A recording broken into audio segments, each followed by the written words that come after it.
So some of the founders of the Women's March actually showed up on The View and confronted Meghan McCain over stuff. Now, I have to give her credit here because she looked like pissed. She looks pissed. Oh, right? She does all the time on that show.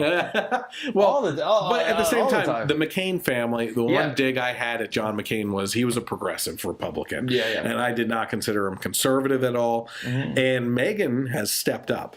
I don't know what it is. I'm not saying it's a good thing that John's out of the picture and dead or anything like that. But since he's died, she's gotten more conservative, and somehow Lindsey Graham flew off the shelf and became like a modern hero of Republicans. You know, like what the heck happened? And this is so closely associated people, you know, with John McCain and everything. So anyway, the women of the Women's March showed up because of claims of anti-Semitism in their movement.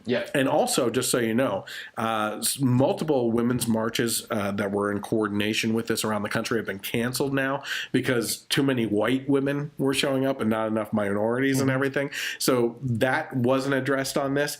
But one thing in regards to conservative women, pro-life women, there are stories that came out over the last 2 years of those people being pushed out of the Women's March and not allowed to march, not allowed to carry their signs or anything. And that's addressed in here. And I just brought this clip up here to show you the blatant hypocrisy and just outright lying.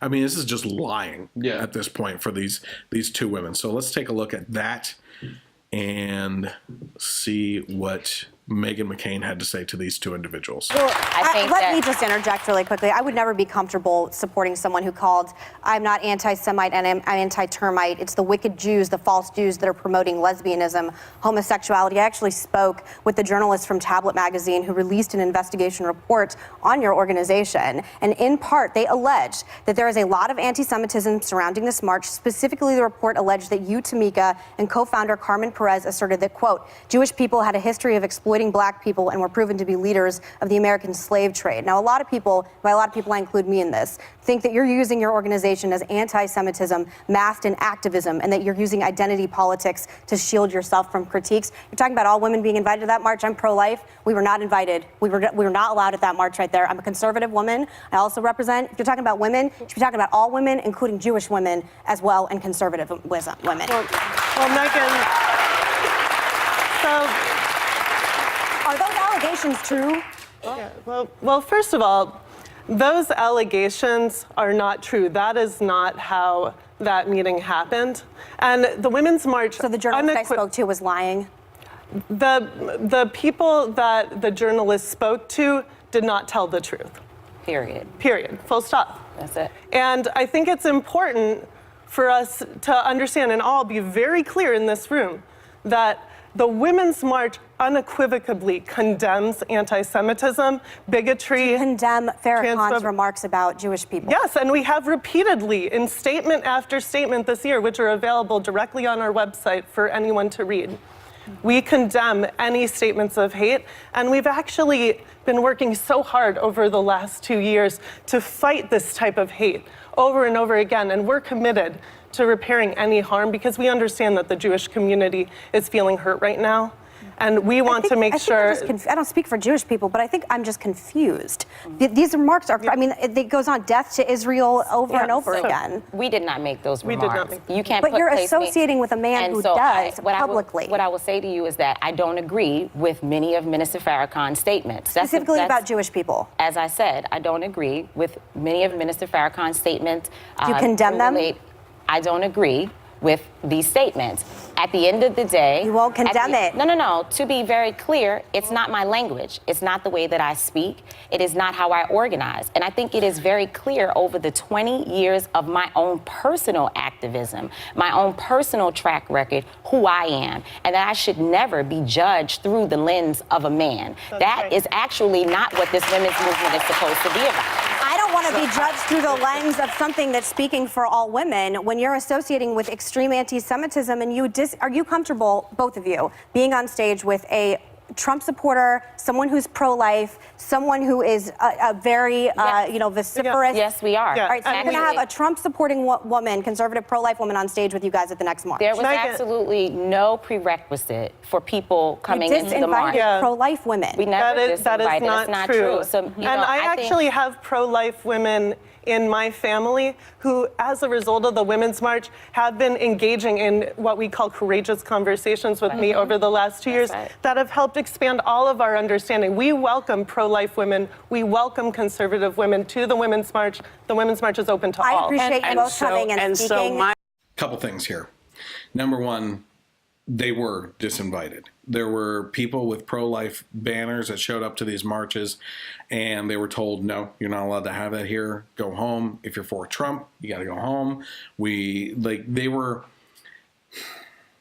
It's all in the language. That's what I'm really finding, right? Because there's a very specific point in this interview that I pointed out to you. I said, pay attention to what she's saying here, right? And it was all about the language. And in this case, maybe they weren't disinvited, but I can guarantee you that they were threatened. Yeah. Right?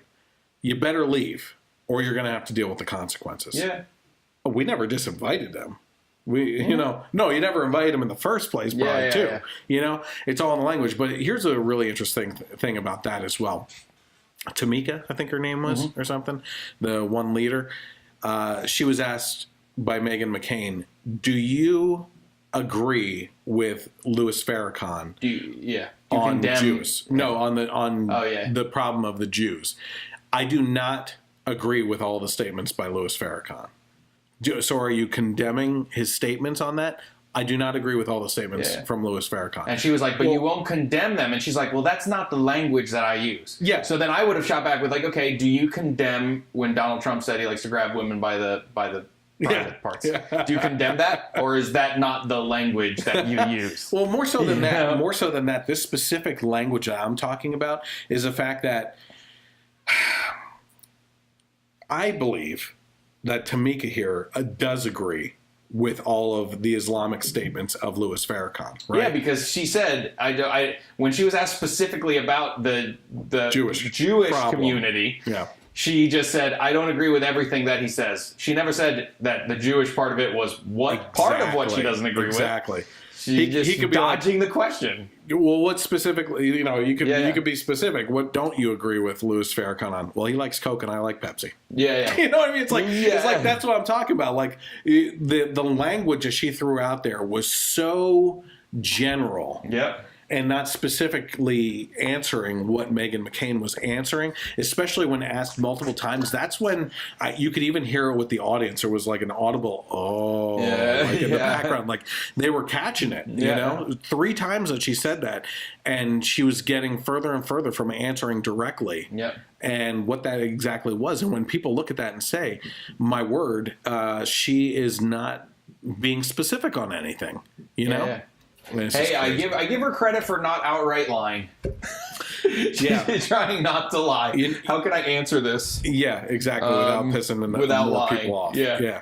The other interesting thing is too that they did not have the one Sarsour, who was a women's leader. Sarsour, who was a women's march leadership position as well on, who is even more of a follower of Louis Farrakhan. She's a nut job.